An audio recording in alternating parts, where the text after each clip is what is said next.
ओम श्री गणेशाय नमः। हर हर महादेव। शिव पूजन की सर्वोत्तम विधि का वर्णन ब्रह्मा जी कहते हैं। अब मैं पूजा की सर्वोत्तम विधि बता रहा हूँ जो समस्त अभीष्ट तथा सुखों को सुलभ कराने वाली है। देवताओं तथा ऋषियों, तुम ध्यान देकर सुनो। उपासक को चाहिए कि वह ब्रह्म मुहूर्त में शयन से उठकर जगदम्बा पार्वती सहित भगवान शिव का स्मरण करे तथा हाथ जोड़कर मस्तक झुकाकर भक्ति पूर्वक उनसे प्रार्थना करे, देवेश्वर उठिए उठिए, मेरे हृदय मंदिर में शयन करने वाले देवता उठिए, उमाकांत उठिए और ब्रह्मांड में सबका मंगल कीजिए। मैं धर्म को जानता हूँ किंतु मेरी उसमें प्रवृत्ति नहीं होती। मैं अधर्म को जानता हूँ परंतु मैं उससे दूर नहीं हो पाता। महादेव, आप मेरे हृदय में स्थित होकर मुझे ऐसी प्रेरणा देते हैं, वैसा ही मैं जैसी प्रेरणा मुझे देते हैं मैं वैसा ही करता हूँ। इस प्रकार भक्ति पूर्वक कहकर और गुरुदेव की चरण पादुकाओं का स्मरण करके गांव से बाहर दक्षिण दिशा में मल मूत्र का त्याग करने के लिए जाएं। मल त्याग करने के बाद मिट्टी और जल से धोने के द्वारा शरीर की शुद्धि करके दोनों हाथों और पैरों को धोकर दातुन करे। सूर्योदय होने से पहले ही दातुन करके मुंह को 16 बार जल की अंजलियों से धोएं। देवताओं तथा ऋषियों, षष्ठी, प्रतिपदा, अमावस्या और नौमी तिथियों तथा रविवार के दिन शिव भक्त को यत्न पूर्वक दातुन को त्याग देना चाहिए। अवकाश के अनुसार नदी आदि में जाकर अथवा घर में ही भली भांति स्नान करें। मनुष्यों को देश और काल के विरुद्ध स्नान नहीं करना चाहिए। रविवार, श्राद्ध, संक्रांति, ग्रहण, महादान, तीर्थ, उपवास दिवस तथा अशौच प्राप्त होने पर मनुष्य गर्म जल से स्नान ना करे। शिव भक्त मनुष्य तीर्थ आदि में प्रवाह के सम्मुख होकर स्नान करे। जो नहाने के पहले तेल लगाना चाहिए उसे विहित एवं निषिद्ध दिनों का विचार करके ही तैल्य भंग करना चाहिए। जो प्रतिदिन नियम पूर्वक तेल लगाता हो उसके लिए किसी भी दिन तैल्य भंग दूषित नहीं है, अथवा जो तेल इत्र आदि से वासित हो उसका लगाना किसी दिन भी दूषित नहीं होता। सरसों का तेल ग्रहण को छोड़कर दूसरे किसी दिन भी दूषित नहीं होता। इस तरह देश काल का विचार करके ही विधि पूर्वक स्नान करे। स्नान के समय अपने मुख को उत्तर अथवा पूर्व की ओर रखना चाहिए। उच्छिष्ट वस्त्र का उपभोग कभी ना करे। शुद्ध वस्त्र से इष्ट देव के स्मरण पूर्वक स्नान करें। जिस वस्त्र को दूसरे ने धारण किया हो अथवा जो दूसरों के पहनने की वस्तु हो अथवा स्वयं रात में धारण किया गया हो वह वस्त्र उच्छिष्ट कहलाता है। उससे भी तभी स्नान किया जा सकता है जब उसे धो लिया गया हो। स्नान के पश्चात देवताओं, ऋषियों तथा पितरों को तृप्ति देने वाला स्नानांग तर्पण करना चाहिए। उसके बाद धुला हुआ वस्त्र पहनने और आचमन करें। द्विजोतमो तदनंतर गोबर आदि से लीप पोत कर स्वच्छ किए हुए शुद्ध स्थान में जाकर वहां सुंदर आसन की व्यवस्था करे। वह आसन विशुद्ध काष्ठ का बना हुआ, पूरा फैला हुआ तथा विचित्र होना चाहिए। ऐसा आसन पूर्व संपूर्ण अभीष्ट तथा फलों को देने वाला है। उसके ऊपर बिछाने के लिए यथायोग मृग, चर्म आदि ग्रहण करे।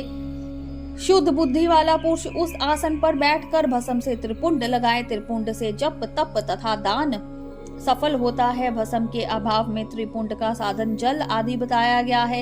इस तरह त्रिपुंड करके मनुष्य रुद्राक्ष धारण करे और अपने नित्य कर्म का संपादन करके फिर शिव की आराधना करे। पश्चात 3 बार मंत्र उच्चारण पूर्वक आचमन करे। फिर वहां शिव की पूजा के लिए अन्न और जल लाकर रखें। दूसरी कोई भी जो वस्तु आवश्यक हो उसे यथाशक्ति जुटा कर अपने पास रखें। इस प्रकार पूजन सामग्री को संग्रह करके फिर शिव की आराधना करें। तत्पश्चात 3 बार मंत्र उच्चारण पूर्वक आचमन करें। फिर वहां शिव की पूजा के लिए अन्न और जल लाकर रखे। दूसरी कोई भी जो वस्तु आवश्यक हो उसे यथाशक्ति जुटाकर अपने पास रखें। इस प्रकार पूजन सामग्री का संग्रह करके वहां धैर्य पूर्वक स्थिर भाव से बैठे। फिर जल, गंध और अक्षत्र से युक्त एक अर्घ पात्र लेकर उसे दाहिने भाग में रखे। उससे उपचार की सिद्धि होती है। फिर गुरु का स्मरण करके उनकी आज्ञा लेकर विधिवत संकल्प करके अपनी कामनाओं को अलग ना रखते हुए प्राभक्ति से सपरिवार शिव का पूजन करें। एक मुद्रा दिखाकर सिंदूर आदि उपचारों द्वारा सिद्धि बुद्धि सहित विघ्नहारी गणेश का पूजन करें। लक्ष्य और लाभ से युक्त गणेश जी का पूजन करके उनके नाम के आदि में प्रणव अथवा अंत में नमः जोड़कर नाम के साथ चतुर्थी विभक्ति का प्रयोग करते हुए नमस्कार करें, यथा ओम गणपते नमः अथवा ओम लक्ष्य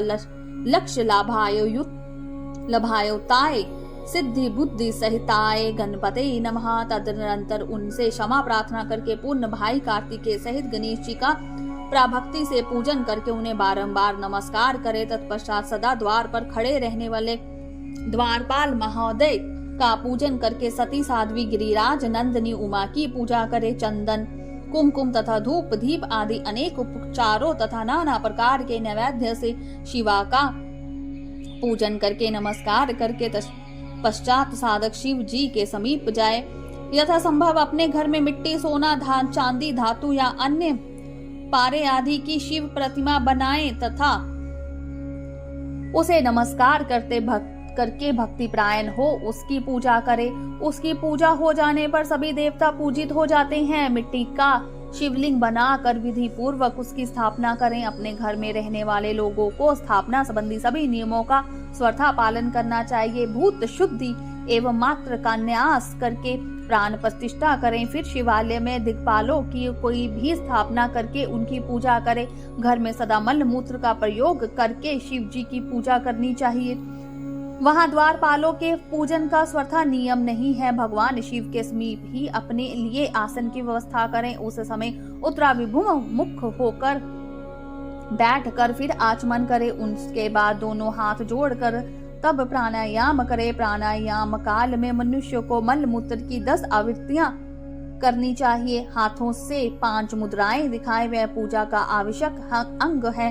इन मुद्राओं का प्रदर्शन करके ही मनुष्य पूजा विधि का अनुसरण करे। तदनंतर महादीप नैवेद्य करके गुरु को नमस्कार करें और पदासन या भद्रासन बांध कर बैठे अथवा उत्तरासन या प्रकाशन का आश्रय लेकर सुख पूर्वक बैठे और पुनः पूजन का प्रयोग करें। फिर आग्र पात्र से उत्तम शिवलिंग का प्रालशन करें और मन को भगवान शिव से अन्यंत्र ना ले जाकर पूजा सामग्री को अपने पास रखकर निमांकित मंत्र समूह से महादेव जी का आवाहन करें।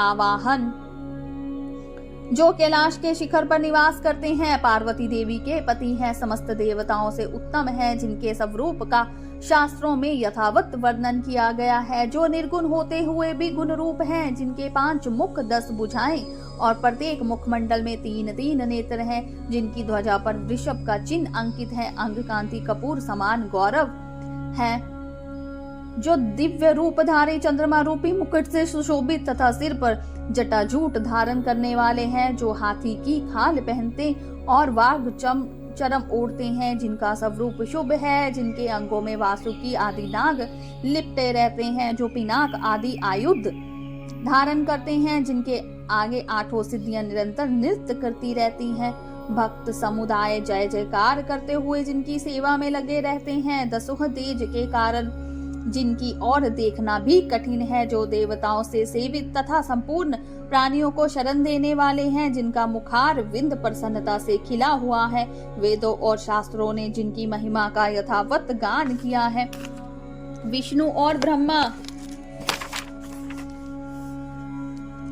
भी सदा जिनकी स्तुति करते हैं, तथा जो परमानंद स्वरूप है, उन भक्त वत्सल्य शंभु शिव का मैं आवाहन करता हूँ। इस प्रकार सांब शिव का ध्यान करके उनके लिए आसन दे, चतुरार्थ पद से ही क्रमश सब कुछ अर्पित करे। यथा संभाए सदा शिव नमः, आसन संप्रमामि इत्यादि। आसन के पश्चात भगवान शंकर को प्रातः और अर्घ्य दे, फिर परमात्मा शंभु को आचमन करा के पंचामृत संबंधी दिव्य द्रव्य द्वारा प्रसन्नता पूर्व शंकर को स्नान कराएं। वेद मंत्रों अथवा समर्थक चतुर्यात नाम पदों का उच्चारण करके भक्ति पूर्वक यथा योग समस्त द्रव्य भगवान को अर्पित करे। अभिष्ट द्रव्य को शंकर के ऊपर चढ़ाए, फिर भगवान शिव को वारुण स्नान कराने कराए। स्नान के पश्चात उनके श्री अंगों में सुगंधित चंदन तथा अन्य द्रव्य का यथापूर्वक लेप करें। फिर सुगंधित जल से ही उनके ऊपर जलधारा गिराकर अभिषेक करें। वेद मंत्रों पर षडंगों अथवा शिव के 11 नामों द्वारा यथावकाश जलधारा चढ़ाकर वस्त्र से शिवलिंग को अच्छी तरह पहुंचे। फिर आचमरनाथ जल दें और वस्त्र समर्पित करें। नाना प्रकार के मंत्रों द्वारा भगवान शिव को तिल, जौ, गेहूं, मूंग और उड़द अर्पित करें। फिर 5 मुख वाले परमात्मा शिव को पुष्प चढ़ाएं। प्रत्येक मुख पर ध्यान के अनुसार यथोचित अभिलाषा करके कमल, शतपंच, शंख पुष्प, कुश पुष्प, धतूर, मंदार, द्रोण पुष्प, गुमा, तुलसी दल अथवा बिल पत्र चढ़ाकर पराभक्ति के साथ भक्त वत्सल भगवान शंकर की विशेष पूजा करें। अन्य सब वस्तुओं का अभाव होने पर शिव को केवल बेल पत्र ही अर्पित करें। बिल्व पत्र समर्पित होने से ही शिव जी की पूजा सफल होती है। पश्चात सुगंधित चूर्ण तथा सुवासित उत्तम तैल, इत्र आदि विविध वस्तुएं बड़े हर्ष के साथ भगवान शिव को अर्पित करें। फिर प्रसन्नता पूर्वक गूगल और अगुरु आदि की धूप निवेदन करे। तदनंतर शंकर जी को घी से भरा हुआ दीपक दे। इसके बाद निम्नांकित मंत्र से भक्ति पूर्वक पूर्ण अर्घ दे और भाव भक्ति से वस्त्र द्वारा उनके मुख का मार्जन करें। अर्ध मंत्र प्रभु रूप देहि यशो देवी भोग देहि च षडंकर भक्ति भुक्ति मुक्ति फल ही देहि गृहवाग्र नमस्तुते। प्रभु शंकर आपको नमस्कार है। आप इस अर्घ को स्वीकार करके मुझे रूप दीजिए, यश दीजिए, भोग दीजिए तथा भोग और मोक्ष रूपी फल प्रदान कीजिए। इसके बाद भगवान शिव को भांति भांति के उत्तम नैवेद्य अर्पित करें। नैवेद्य के पश्चात प्रेम पूर्वक आचमन कराएं। तदनंतर घोपांग तांबूल बनाकर शिव को समर्पित करें। फिर 5 बत्ती की आरती बनाकर भगवान शिव को दिखाएं। उसकी संख्या इस प्रकार है: पैरों में 4 बार, नाभि मंडल के सामने 2 बार, मुख के समक्ष 1 बार तथा संपूर्ण अंगों में 7 बार आरती दिखाएं। तत्पश्चात नाना प्रकार के स्तोत्रों द्वारा प्रेम पूर्वक भगवान वृषभ ध्वज की स्तुति करे। तदनंतर धीरे धीरे शिव की परिक्रमा करे। परिक्रमा के बाद भक्त पुरुष साष्टांग प्रणाम करे और निम्नांकित मंत्र से भक्ति पूर्वक पुष्पांजलि दे। शंकर, मैंने अज्ञान से या जानबूझकर जो पूजन आदि किया है वह आपकी कृपा से सफल हो। मृद मैं आपका हूँ, मेरे प्राण सदा आप में लगे हुए हैं, मेरा चित्त सदा आपका ही चिंतन करता है। ऐसा जानकर हे गौरीनाथ भूतनाथ, आप मुझ पर प्रसन्न होइए। प्रभु, धरती पर जिनके पैर लड़खड़ा जाते हैं उनके लिए भूमि ही सहारा है। उसी प्रकार जिन्होंने आपके प्रति अपराध किए हैं उनके लिए भी आप ही शरणा दाता है। इत्यादि रूप से बहुत बहुत प्रार्थना करके उत्तम विधि से पुष्पांजलि अर्पित करने के पश्चात पुनः भगवान को नमस्कार करें। फिर निम्नांकित मंत्र से विसर्जन करना चाहिए। विसर्जन। देवेश्वर प्रभु, अब आप परिवार सहित अपने स्थान को पधारें। नाथ, जब पूजा का समय हो तब पुनः आप यहाँ सादर पधारण करें। इस प्रकार भक्त वत्सल शंकर की बार बार प्रार्थना करके उनका विसर्जन करें और उस जल को अपने हृदय से लगाए तथा मस्तक पर चढ़ाए। ऋषियों, इस तरह मैंने शिव की पूजा की सारी विधि बता दी है जो भोग और मोक्ष देने वाली है। अब और क्या सुनना चाहते हो? बोलिए शंकर भगवान की जय। उमापति महादेव की जय। हर हर महादेव।